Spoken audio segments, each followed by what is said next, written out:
Right. The final speaker in this session is Miriam Brett. Miriam is the Director of Research and Advocacy at Commonwealth, and I'm very pleased to welcome you here, Miriam. And thank you for giving us your time, and please address the conference. Thank you so much for having me. Can you hear me okay? Great. Thank you so much for having me. It's a real honour to be here, and also so encouraging and important to see a partnership between trade unions and climate justice groups as well. I work for Commonwealth. We're a think tank working on ownership strategies for a democratic and sustainable economy, and have been doing a lot of work on a Green New Deal recently, and I'll be drawing from some of the recommendations outlined in a report that we did for the Programme for Government for Scotland. So there's a growing economic forces that are driving today's intertwined crises, from the inequality crisis to the climate and environmental crises. And a Green New Deal, which the Scottish Government has said it supports, offers a crucial framework to do so, joining climate justice and economic justice together as one in a publicly directed programme of rapid decarbonisation that builds a future, builds the foundations for a post-carbon future of shared prosperity. And if this is done right, it will be driven by a step change in public policy and investment in structural reforms. And a Green New Deal can restructure our economy towards sustainability, hardwire justice into our economic and social life, and repair our plundered natural systems. Well, why is this an urgent priority? Well, it might seem obvious, but where we are currently at is driving us towards an unlivable planet and an unimaginable future. And this year we've seen unprecedented climate disasters as well, devastating floods, ferocious hurricanes, biodiversity loss, and we ourselves are off track to meet our own climate goals too. I think what's becoming increasingly clear is that adjustments to the margins of an economic model driving collapse won't suffice. And importantly, as has been mentioned before, the climate and environmental crises is inherently linked to the inequality crisis. The causes and distributional impacts of climate and environmental breakdown are unevenly felt both within and between countries. And in the UK, the richest 1% produce 11 times the carbon emissions of the poorest 50%. So we know that we cannot tackle climate and environmental breakdown without tackling structural inequalities.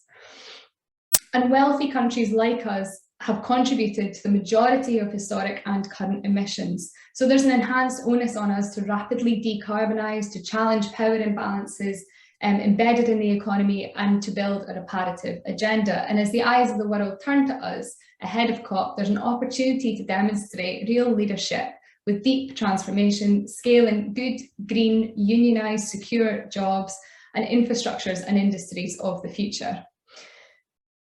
To be genuinely transformative, though, this needs to stretch to every aspect of the economy. This means breaking from a model of unsustainable forms of production and consumption, from enhancing cycling infrastructure and phasing out non-essential car travel in cities and investing in the caring economy, to reforming our tax system to support a just transition and the redistribution of wealth, and building and retrofitting sustainable, warm, affordable homes for all. Now, there are many examples here of what we can and should do. I'm limited for time, so I'll set out just three. The first is a transition away from fossil fuels. Now, at the very moment that government should be setting out a roadmap for a just transition away from a fossil fuel age with a comprehensive green industrial strategy, we are deliberating issuing a licence for an 800 million barrel oil field, so we are very far off where we need to be. Instead, as part of a managed decline in fossil fuel industries, we need to bring together the voices of fossil fuel workers, of trade unions, of green industries, of local communities to scale well-paid, secure, green, unionised jobs for the future. That involves retraining and upskilling workers, safeguarding and enhancing workers' rights as part of that, and securing targeted investment for fossil fuel communities. Crucially, though, we cannot treat oil and gas workers like Thatcher treated the coal miners. The just transition needs to sit alongside measures like a job guarantee for fossil fuel workers and a broader package of rights, enhanced rights for workers with a New Deal for workers as well. Now, given the abundance of renewable resources, Scotland is very, very well placed to offset a managed decline of oil and gas with a rapid expansion of renewables, and this can gain significant export opportunities as well. But as we've heard, although Scotland's renewable energy sector has seen growth in recent years, there remains a need to scale it up and coordinate it more effectively to ensure that that translates into job creation. And there are certain steps that we can take to make that happen and to help that happen, such as issuing consent to renewable energy developments that demonstrate significant potential for local job creation, and ensuring that the proposed publicly owned energy company is given a mandate to invest in renewable energy generation as well as energy supply.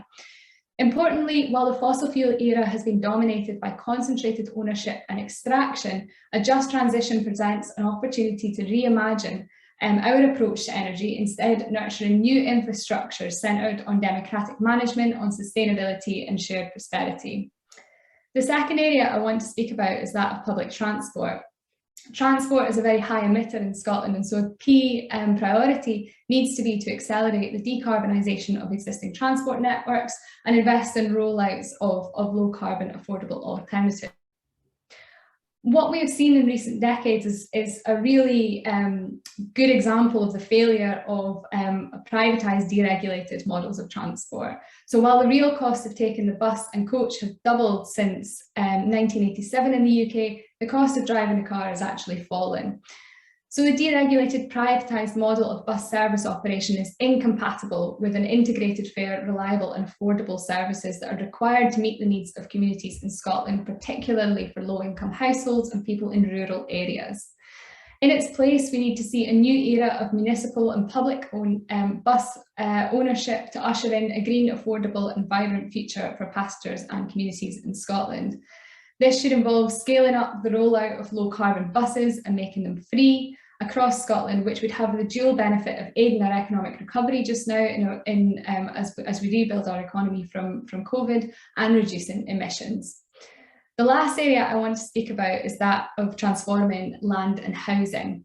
Now, land reform has been one of the greatest achievements of the Scottish Parliament, but Scotland's land ownership still remains highly concentrated in spite of recent waves of legislation. And recently we've seen a surge in individual and corporate so-called green lairds purchasing land attracted by subsidies, demonstrating the need to address, for me, the need to address climate, environment and economic justice as one. Greening land without democratising land ownership will fail to do this. So there are measures we can take to address this. The first would be to establish a new democratically accountable Scottish Land Development Agency with the power to purchase, develop and sell land, and ensure that this key resource is being managed strategically and in the public interest. We need to strengthen community right to buy. We need to explore an upper limit on the total amount of land in Scotland that can be held by private landowner or beneficial interest. Those are just some of the many actions that we could take. Lastly, on housing, alongside measures such as rent controls and the expansion of social and affordable, safe, warm homes for all, one of the areas, and it's been mentioned before, that has the potential to bring about job retention and creation, as well as safeguarding environmental credentials, is through a national retrofitting programme to upgrade Scotland's homes. We can tackle fuel poverty by doing this, boost job creation the length and breadth of Scotland, and significantly reduce emissions. I think that's just about all I have time for, so I'll stop there, but thank you so much for listening and I look forward to the discussion.